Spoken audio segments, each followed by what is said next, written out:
Qu'est-ce que votre célibat vous donne, que n'a pas Éric? Alors je ne parlerai pas en termes de dons. Le célibat, c'est un engagement à la suite d'une parole du Christ. Une parole du Christ qu'on trouve en saint Matthieu, dans l'évangile de saint Matthieu en particulier, au chapitre 19, dans lequel le Christ lui-même dit que certains, alors les mots précis, c'est certains acceptent de se faire eunuque en vue du royaume des cieux. Je fais exprès de donner le Oui, mot qu'on oui. traduit souvent, certains acceptent de ne pas se marier pour témoigner du royaume des cieux. C'est-à-dire qu'il y a un appel spécifique qui est, même à l'époque de Jésus, complètement inouï. Inouï, à tel point que d'ailleurs les disciples diront mais c'est impossible.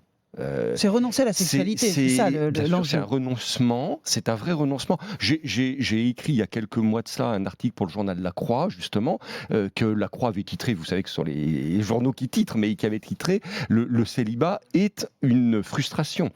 Et c'est une frustration. C'en est une. C'en est Mais une, qu'est-ce que ça vous apporte objectivement. d'être frustré? Alors, c'est pas que ça m'apporte. Ce qui m'apporte, c'est de m'engager à la suite du Christ. Ça, oui. Et dans cet engagement, mais j'allais dire que, vous savez, d'une certaine manière, on pourrait dire que le mariage est une forme de frustration. Quand C'est vous vous vrai, vous mariez avez avec tout à une fait raison, femme mon et que vous père. êtes un homme, ça veut dire que vous renoncez à toutes les autres. Ou quand vous êtes une femme et que vous vous mariez avec C'est un vrai, homme, c'est vous vrai. renoncez. Sauf En dans tout les cas, si vous sociétés croyez à la fidélité, vous renoncez à tous les polygames, autres. sauf dans les Oui. Voilà, sociétés sauf polygames. à choisir. Et, et il faut comprendre, ce que je disais d'ailleurs dans cet article, c'est que la frustration, si j'ai bien compris quand même Freud lui-même, la frustration, ça n'est pas que négatif, c'est quelque chose qui nous construit, la frustration.